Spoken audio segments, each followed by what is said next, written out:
Hey friends, Mike here. It is the 19th, Monday. I'm off today, so there's going to be a lot of work that I'm going to do in the garden. It's still too early to plant. I know everybody's getting excited. We're having these, I guess you call them Indian summers or whatever, where it's going to be warm. It's going to be warm this week too. They're talking, close to 80, maybe in the 80s the end of the week before we get another cool front. But yeah, I'm going to be in the garden. Right now it's about 40, so it's kind of chilly. I'm gonna wait another hour until it warms up a little bit, and then we'll hang out. We're gonna weed. We're gonna pull some plants that we don't need anymore. The leeks are doing great. The onions, the garlic, there's still some beets. But we're gonna go ahead and cultivate as well too. I'm gonna show you how I do that. And then we've got other projects around the yard that we need to do. Pull the black plastic, just kind of clean up everything. It's that time of the year, so I'm gonna take advantage of this day off, and when it warms up here, we're gonna have fun, and I'll take you along with me.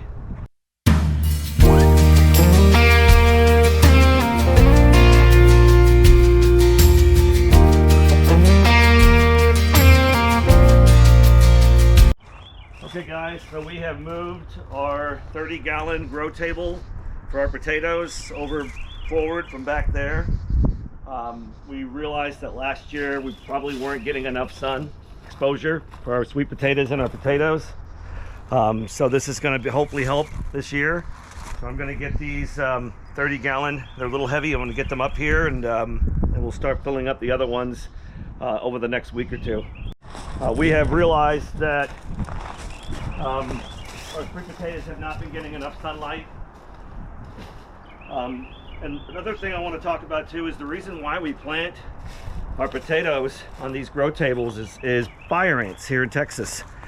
They're going to immediately go for the water. So when you go to water your plants, they're going to get in there and they're going to eat the roots. It's a mess. You can't poison them. You don't want to put any poison. I've tried everything. I've tried cornmeal. That doesn't work. A little bit of orange oil and water. So we try to grow our potatoes on grow tables. I've tried in 5-gallon pots, but you're not going to get a good harvest. So we're going to try again this year with the 30-gallon grow table, and you'll see that as we progress. We cleaned all the weeds from the hugelkultur garden. Still got more to go. And what I do, guys, is I bag the leaves up. I usually have the paper outdoor bags, but we ran out, so I'm just going to bag the weeds and I'm going to throw them away. I don't want to compost them. This plant right here, it's a flower. It's called verbena, but it's very invasive and it just starts to pop up everywhere. So I'm going to actually throw it in the trash.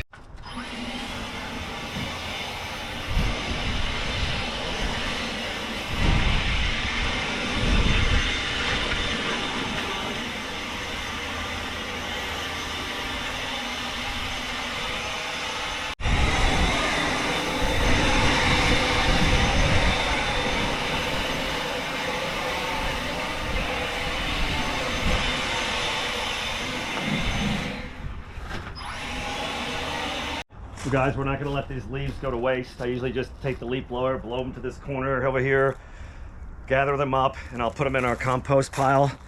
Compost, compost, compost. That's the most important thing, I think, when you have a organic garden.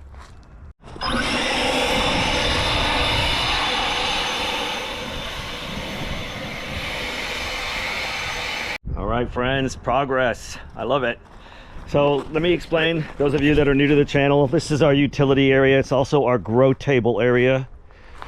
We have 5-gallon. You can fit about 5 of them in here. And we grow things like peppers. You can even grow cherry tomatoes. You can grow any of your greens. This is our compost pile. This is our curing rack for curing our onions and garlic. We're going to be doing that pretty soon. Guys, we didn't buy it. I didn't want to spend money. We got it free from a nursery. It looks like they just made it out of pallets, but hey, it does the job, and we can cure and keep our onions dry. This is our hugelkultur garden. We've talked about it in the past. Simple. The Germans brought it. And what it does is you dig a trench and you fill it with logs, branches, leaves, debris, and then you put your soil on it, and it kind of acts as a sponge. So in this Texas heat, it keeps that moisture in the soil. So that's pretty cool. Here's our 30-gallon grow table. I'm going to modify it. I'm actually going to make the back trellis a little higher so the vines have more space to grow, but pretty much for our sweet potatoes. And then we're going to be growing some red potatoes and purple potatoes this year. Here is our stand-up grow table with storage beneath. Very good method of growing, guys. You don't have to bend down. Real simple to build. We've been growing in these half-gallon buckets, but now we're growing in these smaller buckets because what we're growing in here is lettuce, spinach, greens. They don't really need much roots. So instead of using all that space and soil, we've been doing real successful with those smaller pots. And you'll see as we go through and start planting in the spring. So next project, as you can see, guys, a lot of weeds in these beds. I got to get in there, my hands and knees, and get them out, and then we're going to cultivate. You gonna help, Bones? No, you're not. Guys, I was just pulling out the last of what we have, and we actually have some pretty nice beets. Probably the last harvest this year, I mean for the winter.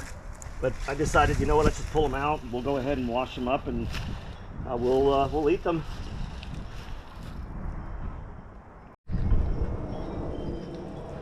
Okay guys, we're going to go ahead and remove these hoops.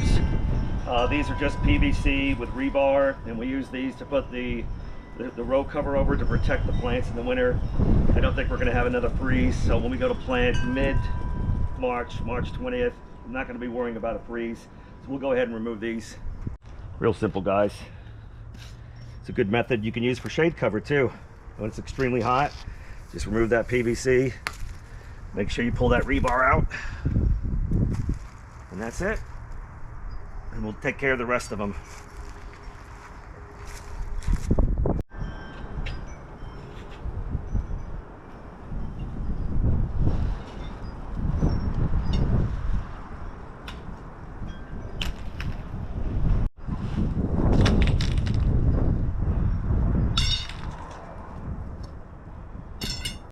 Guys, I know this weather here in Central Texas this week is going to get up to the 80s, but just be patient.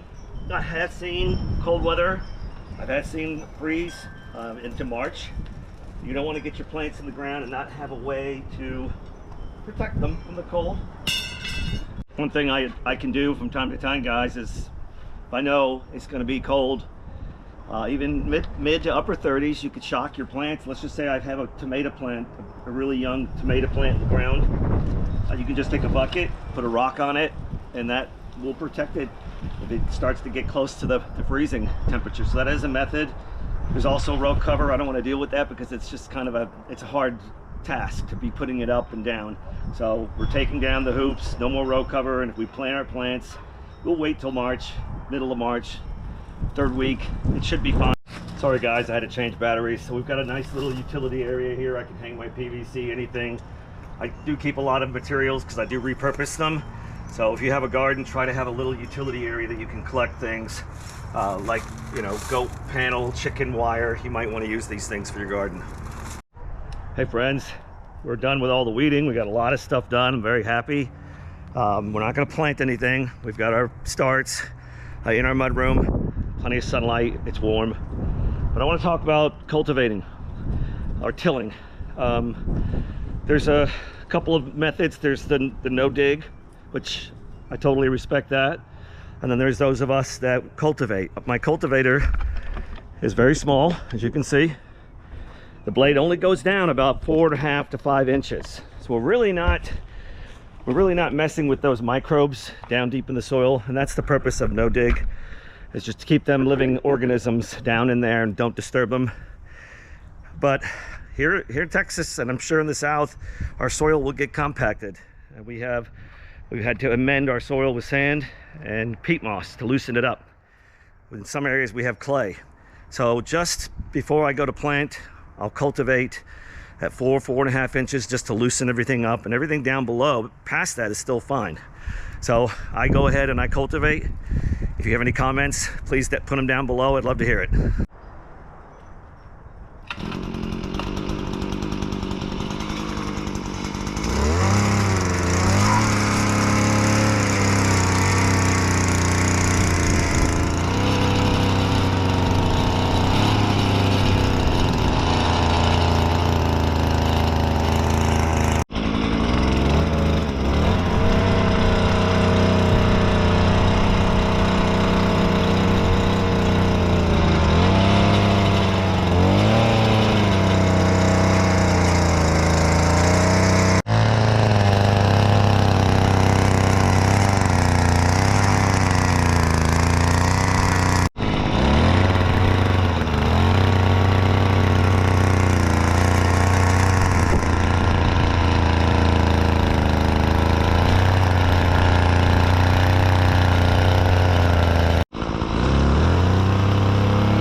just going to smooth it out. This will make it easier also to control the weeds. And it'll hold the moisture when we get rain. Not very big, not many, but hey, not too bad for this time of year, left over from winter. I'm gonna wash these up and clean them in the house.